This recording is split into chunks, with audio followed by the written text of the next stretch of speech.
My name is Marvin Scaff, and I've been in Tampa about 20 years. I grew up in Kentucky and started programming when I was a little kid on Apple IIs. So I have a kind of interesting story to tell. I started programming, and I always try to find ways to use technology to help me solve problems and use it as a tool.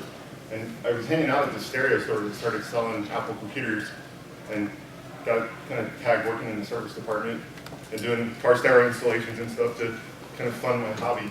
But I had an idea of using Apple computers that were working to fix Apple computers that weren't working. So I built some diagnostic tools that Apple ended up using in their level 2 service centers a little bit later.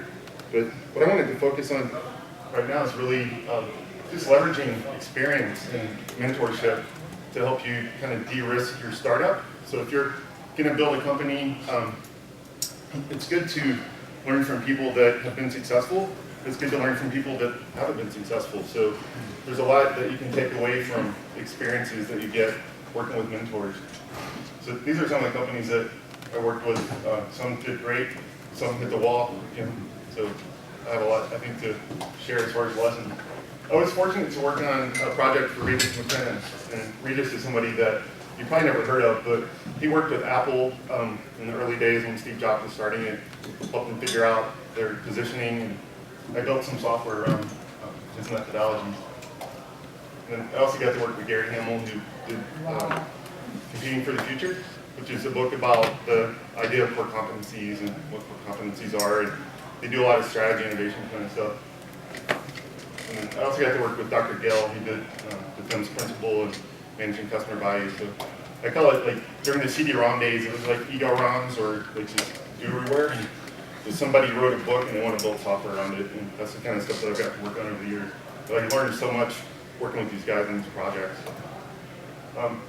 As far as what we're doing with Gazelle Lab, it started really earlier this year. There was a conference in Orlando called Blur, which is about human-computer interaction, user experience. And I had a friend that is a VC in Boulder that started Techstars, and his name's Brad Feld. If you read blogs or whatever, you've probably heard of him. But about 6 years ago in Boulder, Brad and a couple of guys got together to start up the Techstars program.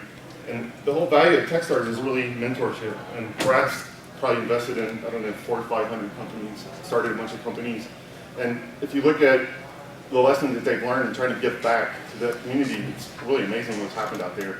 They used it as a laboratory and just paired mentors and money up with entrepreneurs and started really successful businesses. So what we did was start up over in St. Pete, and now we're using some places in Tampa with this sort of the concept of the virtual accelerator, and we're part of the Techstars network. And we had about 100 companies apply, and we were only able to take 6 in this first class. And on November 17th at the Mahaffey Theater, we're going to have our first investor demo day. And what we've done, I can show you the website, or you guys can check it out later to see the mentors, but we just reached out to the Tampa Bay community to find just successful startup entrepreneurs and people that have built really companies you've probably heard of or done business with or you may work at. And I wanted to see. This is a presentation I actually put together for something else, but part of the whole thing with entrepreneurship is about job creation, and the top probably 2 to 3% of entrepreneurs actually create all the jobs. So it's something that I know you guys heard Mayor Buckmore talk about. It's interesting. We've had some conversations with him. We've had conversations with the governor, and Alex Sink, who was almost our governor, about what we're doing with this program. It's been great to get the support of the community. But what I think, if you don't already have a mentor, if you're thinking about starting a company, find somebody, apply to Techstars programs, Y Combinator. It's really important that you try to take knowledge that other entrepreneurs have had before you and pull the arrows out of their back and learn from that experience. And that's been something for me that I've had some companies that worked out pretty well, and had some companies that just blew a bunch of money and flamed out. And I wasn't on the management team, but I got to observe and learn from that experience. So I can just see what's going on with Techstars. About 4% of the companies have not gotten funded or acquired already that went through it. So they have better than 95% success rate, and it's all attributed to mentors. That's really the secret sauce. One of the things about entrepreneurship is, I like this kind of story, is that if you look at some companies that have been really successful, they were started in really shitty economic times. So that's one of the things that, just ignore what's going on with the market and everything. If you're passionate about your idea, you want to be an entrepreneur, just go for it. Find a way to, just bootstrap it at your day job and get it off the ground. If you want to think about, everybody always complains about, I don't have the money or I don't have the capital. Getting ready to raise money is part art, part science. And that's what we're trying to do with the program that we have going on now with the 6 companies, is really helping them learn how to pitch, how to tell their story, how to build their financial model, how to build their product, how to recruit their team. And if you're talking to an investor, they have to understand what you're doing. They have to like you. I mean, if they're going to give you money, they're going to be your partner. And it's important that you build rapport with them, and you can be somebody that they don't mind inviting you over to their house for Thanksgiving. Just build that relationship. It's so important to that. Investors like to see businesses at scale. So there's a lot of people that have an idea for an app or something that it's a feature of another company. So that's one of the things that you need to think about is this a big enough idea that it justifies taking investment? And then it's always nice to see if you're an investor and exit, and it's either realistically an acquisition or somebody acquires you to get the team. The other thing that is really important if you're the leader of the company is the composition and building the team. There's a book called Top Grading, and I don't know if you've ever been a fan of like Jack Welch, but at GE he implemented firing basically the bottom 10% of the company. So the other 90% they're kind of pick up their game in a little bit, or they'd be gone the next go around. So that's one of the things that you can help leverage mentors to recruit people. Have them, it's a key hire for your team. Have your mentor meet them, drill them, spend time with them, like them. Just sometimes older people that have been involved in multiple businesses have a better nose of just judging people. So that's important. It's the composition and the culture.